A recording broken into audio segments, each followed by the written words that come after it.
కృషి, పట్టుదల, అంకిత భావం ఉంటే ఏ రంగంలోనైనా రాణించే అవకాశం ఉంటుంది. దానికి వయసుతో సంబంధం లేదు. ఎన్నో సంవత్సరాలు ఒక రంగంలో ఉండి కృషి చేసినా రాని సక్సెస్ చిన్న వయసులోనే సాధించి సంచలనం సృష్టించిన వారు ఎందరో ఉన్నారు. ముఖ్యంగా సినిమా రంగంలో అలాంటి వ్యక్తులు ఎక్కువగా కనిపిస్తుంటారు. చిన్న వయసులోనే మ్యూజిక్ డైరెక్టర్గా పరిచయమైన ఏకైక తెలుగువాడు దేవిశ్రీ ప్రసాద్.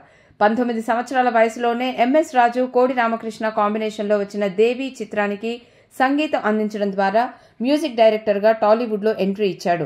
మార్చి 12, 1999లో విడుదలైంది దేవి చిత్రం. ఈ రోజుతో మ్యూజిక్ డైరెక్టర్గా 25 సంవత్సరాలు పూర్తి చేసుకున్నాడు దేవిశ్రీ ప్రసాద్. అలా కలిసొచ్చింది పేరులోనే మొదటి సినిమా పేరు. దేవి చిత్రంతో సంగీత దర్శకుడిగా పరిచయమైన నాటికి ఇండస్ట్రీలో ఎవరికీ దేవిశ్రీ ప్రసాద్ అనేవాడు తెలీదు. తండ్రి జి సత్యమూర్తి ప్రముఖ సినీ రచయిత. టాలీవుడ్లోని ఎంతో మంది ప్రముఖ హీరోల సినిమాలకు కథ, మాటలు అందించారు. దేవి పూర్వీకులు సంగీత జ్ఞానం ఉన్నవారే కావడంతో అతనికి కూడా సంగీతం అంటే అభిలాష ఏర్పడింది. దీంతో ఎప్పటికైనా తను మ్యూజిక్ డైరెక్టర్ అవ్వాలని చిన్నప్పటి నుంచే కలలు కనడం మొదలుపెట్టాడు. కలిసొచ్చే కాలానికి అవకాశాలు నడిచొచ్చాయి అన్నట్టు దేవిశ్రీ ప్రసాద్ ని మ్యూజిక్ డైరెక్టర్ చేసే అవకాశం నిజంగానే నడిచొచ్చింది. 1999లో ఎంఎస్ రాజు అంతా కొత్త వారితో దైవభక్తితో కూడిన సినిమా చేయాలనుకున్నారు.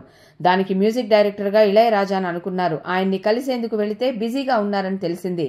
పక్కనే ఉన్న సత్యమూర్తి ఇంటికి వెళ్లారు ఎంఎస్ రాజు. అక్కడే ఉన్న దేవిశ్రీ ప్రసాద్ మ్యూజిక్ కంపోజ్ చేయడం చూసి తన సినిమాలో అవకాశం ఇస్తానని చెప్పారు. అలా దేవి చిత్రంతో 19 సంవత్సరాల వయసులో సంగీత దర్శకుడయ్యాడు దేవి. ఈ సినిమా చేయడం వల్ల అతనికి దేవిశ్రీ ప్రసాద్ అనే పేరు వచ్చిందని అందరూ అనుకుంటారు. దేవిశ్రీ ప్రసాద్ అమ్మమ్మ పేరు దేవి మీనాక్షి, తాత పేరు ప్రసాదరావు. ఈ ఇద్దరి పేర్లు కలిసి దేవిశ్రీ ప్రసాద్ అనే పేరు పెట్టారు సత్యమూర్తి. ఉవ్వెత్తున లేచిన సంగీత కెరటం. మొదటి సినిమా దేవికి ఇచ్చిన మ్యూజిక్ ఎంతో పాపులర్ అయింది. అందరి దృష్టి దేవిశ్రీ ప్రసాద్ మీద పడింది.